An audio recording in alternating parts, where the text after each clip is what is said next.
Ever feel like leadership can totally make or break a workplace? Oh, absolutely. Well, it turns out Yeah. that's especially true in nursing. Oh, for sure. Like, really true. Yeah. So today we're going to be taking a deep dive into how leadership impacts those healthy work environments that everyone wants in nursing. Yeah. And to give us a framework for this discussion, we are going to be using the Pathway to Excellence framework. Exactly. But before we jump into that, I just want to say that this deep dive is not just for, those fancy nurse managers or head honchos or anything like that. Right. This is for every single nurse because leadership is not about your title, It's about your impact. It's about how you show up every day and the culture that you help to create. Absolutely. And we're going to unpack some really actionable steps that you can take. Ooh, I like that word, actionable. Yes. So we're not just going to be talking about, theory and all that stuff. No. We're going to be talking about what you can do right now in your workplace to make a difference. Okay, so let's jump right in with the problem. Okay. We all know that toxic work environments are unfortunately pretty common in nursing. Yeah, they're way too common. Way too common, and they're not just, unpleasant. Right. They actually directly impact patient care. Absolutely. And so we need to fix that. Yeah. So how do leadership gaps contribute to these toxic work environments? So, think about a unit where there's just like zero communication. Okay. Management is making all the decisions without ever consulting the nurses. Oh, yeah. Feedback is just totally ignored. Like you're talking to a brick wall. Completely. Yeah. And any concerns that nurses raise are just dismissed. Oh, I've been there. Yeah. Not fun. Not fun at all. And what that does is it just breeds this like resentment and distrust Yeah. among the staff. Mm-hmm. And that inevitably impacts patient care. Yeah, that makes sense. Yeah. Because if you don't feel respected or valued by your own team, Right. you're not going to be able to provide the best possible care to your patients. Have you ever felt that impact, in your own workplace? I have definitely seen it. Yeah. It's palpable when you walk onto a unit. Yeah. And you can just feel that tension. Yeah, and it leads to high turnover. It leads to burnout. Absolutely. It's just this, Vicious cycle. vicious cycle. Yeah. Yeah. Okay, so that's the problem. Right. But what's the solution? Tell me about this Pathway to Excellence framework. Okay, so the Pathway to Excellence framework, Yeah. it offers a solution that's really different from just slapping a Band-Aid on this, like, gaping wound. Okay, I like that. It's more like a complete overhaul Woo! of how we think about leadership in nursing. Okay. So this framework really emphasizes a collaborative and trust-based approach. Okay. So imagine a unit where the leaders are actively seeking input Okay. from nurses at every single level, Mm-hmm. where communication is open and transparent, I like it. and where everyone feels valued and respected. Okay, so it sounds like we're talking about a very different kind of nursing unit than what we were just describing. Exactly. Yeah, that sounds like a breath of fresh air. Yeah. But how realistic is that? Yeah. We're all so busy in nursing, we're juggling a million things at once. Right. Where's the time for all this collaboration and feedback and all this touchy-feely stuff? That's where the actionable steps come in. Okay. So the framework Active doesn't oil. just give you these lofty ideals. Yeah. It actually breaks them down into really concrete actions Okay. that you can implement right now, today, even on the busiest units. Okay, so it's not about adding more to our plates. No, It's about shifting the way that we're already doing things. exactly. It's a mindset shift. Ooh, I like it. Yeah. Okay, so what's step one? Step one is open communication. Okay. And I don't just mean like talking. Right. I mean really listening and then acting on what you hear. Oh. Yeah. So it's not just about holding a staff meeting and then calling it a day. Right. It's about creating a culture where nurses feel safe to speak up, Okay. knowing that their concerns will be heard and addressed. So it's about building that trust Yes. through action. Yes. Okay, I like it. So think about it like dedicated forums for nurses to share their feedback on new procedures, Okay. or maybe regular shift huddles that are really focused on improving patient care, and they're led by someone who genuinely listens and Yeah. takes action. Okay, so someone who walks the walk. Exactly. Yeah, not just talks the talk. Exactly. But what about those leaders who just aren't comfortable with this whole collaborative style? Well, that's where the next step comes in, Okay. leading by example. Ooh, now we're getting into it. Yes. I like it. And that's what we're going to be discussing in the next part of our deep dive. Yes, we are. So welcome back to our deep dive into creating those healthier work environments Yeah. for nurses. And last time we were talking about how toxic work environments Mm-hmm. can really stem from leadership gaps.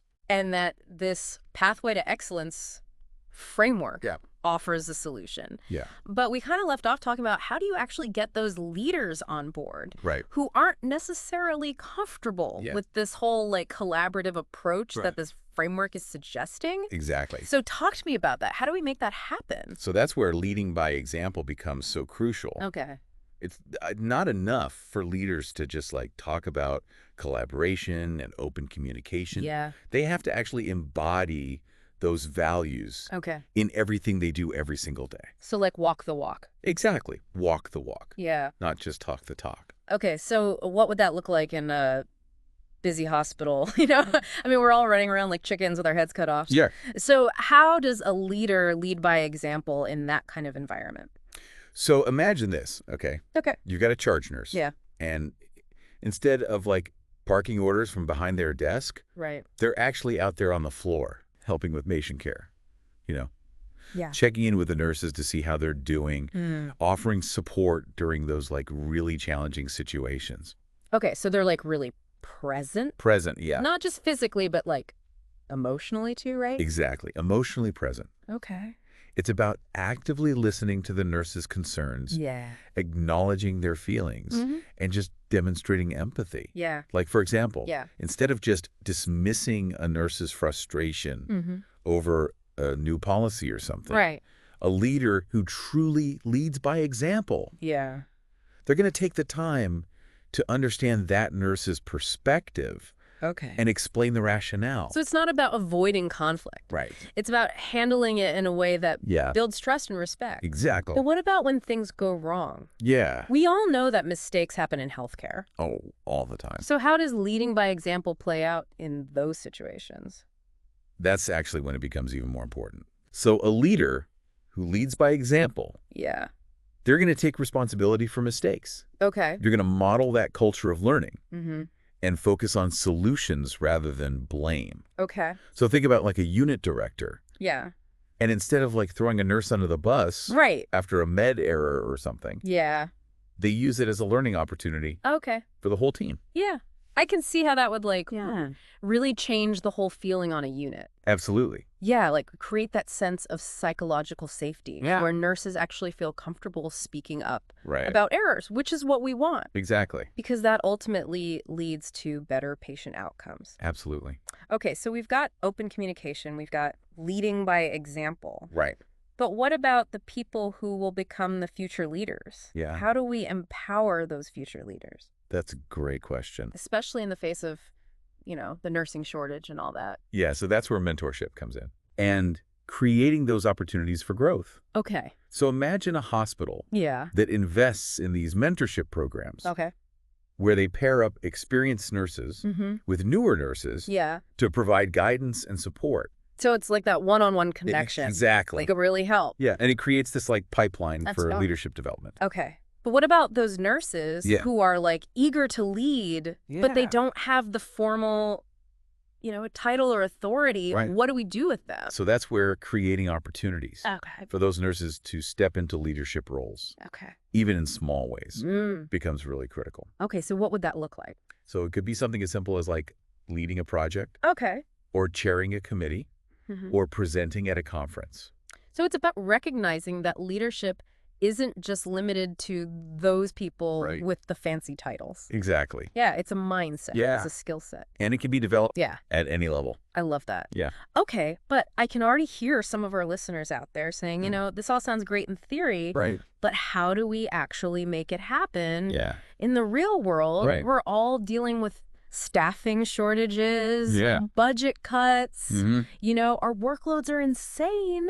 Right. So how do we overcome those obstacles? That's a really valid concern. Yeah. And implementation is key. Yeah. And it's not always easy. Yeah. And there would definitely be challenges along the way. Okay. But the pathway to excellence framework Yeah. actually offers some really good strategies Okay. for navigating those roadblocks. Ooh, I like it. Yeah. And that's what we're going to be exploring in the final part of our deep dive. All right, so stay tuned, everyone. All right, so welcome back to our deep dive on creating healthier work environments for nurses. Yeah. We've talked about the importance of open communication, Mm-hmm. leading by example, and empowering those future leaders. But I think we all know that putting those ideals into practice is Right. not always easy. Definitely not always a walk in the park. So for this final part of our deep dive, let's get real about some of those potential obstacles. Okay. And you know how to overcome them. Yeah, good plan. So, what's the first hurdle that we're likely to encounter? Um, I think the biggest one is probably resistance to change. Okay. It's just like a natural human response, Yeah. especially in healthcare, where, routines and procedures are just so ingrained. Yeah. People get comfortable with the way things are, Mm-hmm. even if it's not like the best way. Yeah. And change can be scary, Yeah, even when it's positive. it is. So, how do we overcome that resistance and get people on board with a new way of doing things? Well, I think communication is key. Okay. And I don't just mean like sending out a memo Right. or holding a quick staff meeting. Right. Like actually talking to people. Right. This requires a much more like multi-pronged approach. Okay. So, what does that look like? So first, you got to be transparent about the reasons for the change. Oh, okay. Like clearly articulate the problems with the current system Yeah. and how this new approach Yeah. will benefit not just the nurses, but the patients too, Okay. and like the organization as a whole. So, paint a picture of the future. Exactly. But I think it's even more effective Yeah. if you involve the nurses in the process Oh, for sure. from the very beginning. Absolutely. Right? Don't just tell them what's changing. Right. Ask them for their input. Yes, get their buy-in, Yeah. create opportunities for nurses at all levels Yeah. to, share their ideas Yeah. and their concerns. Yeah, because then they feel like they're part of the solution Exactly. and not just like being told what to do, Right. which no one likes. Exactly. No one likes to be told what to do. Okay, so we've talked about resistance to change, Yeah. but let's talk about another big obstacle, Okay. resources. Yeah. I mean, hospitals are constantly dealing with budget constraints, staffing shortages. It's a reality. It never seems like there's enough of anything. It's true. So how can we realistically implement these changes Right. when we're already stretched so thin? That's a really good question. Yeah. And it's important to remember Yeah. that leadership development doesn't always have to require Yeah. a huge budget or these like elaborate programs. Right. Sometimes the most effective solutions are the simplest ones. Like, give me an example. Okay, so we were talking earlier about mentorship. Yeah. That's a great example Okay. of a low-cost, high-impact strategy. Okay. So how does that work? So pairing up experienced nurses Mm-hmm. with newer nurses can just provide invaluable guidance and support Yeah. and really foster that culture of learning and development Yeah. without having to like break the bank. So it's about maximizing those existing resources Exactly. and creating that culture of like peer-to-peer support. That's I like it. But let's be honest, sometimes the biggest roadblock isn't the lack of resources. It's the lack of willingness to change. Yeah, that's true. So how do we address those like deeply ingrained beliefs about what leadership is? Right. And, who can be a leader? Right. So that's where we really need a fundamental shift Okay. in our mindset. Okay. We need to move away from that traditional like hierarchical model of leadership Yeah. where only the people at the top have the power to make decisions. Right, like the old school way of thinking. Yeah, exactly. Okay. And instead, we need to create a culture Yeah. where leadership is seen as like a shared responsibility. Okay, I like that. Yeah. Like we're all in this together. Yeah, everyone has the potential to lead, Yeah. regardless of their title or position. So it's about recognizing those leadership qualities in everyone. Exactly. But how do we actually cultivate that kind of culture shift? It starts with small, intentional actions. Okay. So like highlight examples of nurses demonstrating leadership, whether it's advocating for a patient, Mm-hmm. mentoring a colleague, Yeah. taking initiative to improve a process, Okay. celebrate those wins, Yeah. big and small, I like it. and make it clear that leadership is valued and recognized at all levels. And that really ties back Yeah. to the core principles of the pathway to excellence framework, Exactly. right? Collaboration, open communication, and Okay. respect. It's not just about changing processes. Yeah. It's about changing the way we think about leadership. So as we wrap up this deep dive, Yeah. I'm left feeling very inspired. Yeah. We've explored the challenges. We have. We've unpacked the solutions. You did it. And most importantly, we've emphasized that positive change is possible. Absolutely. It's not always going to be easy, Right. but it's definitely worth it. Yeah. Creating healthier work environments for nurses. Hmm. It's not just a nice to have, it's a necessity. It really is. It's about improving patient care, reducing burnout, and retaining those talented nurses that we've worked so hard to train. It's about creating a future where nurses feel valued, respected, and empowered to lead. Absolutely. If you could implement one of these leadership actions in your workplace tomorrow, which would it be and why? We encourage you to reflect on that question and start taking action. The pathway to excellence is a journey, not a destination, and it's a journey we can take together. Thanks for joining us on this deep dive.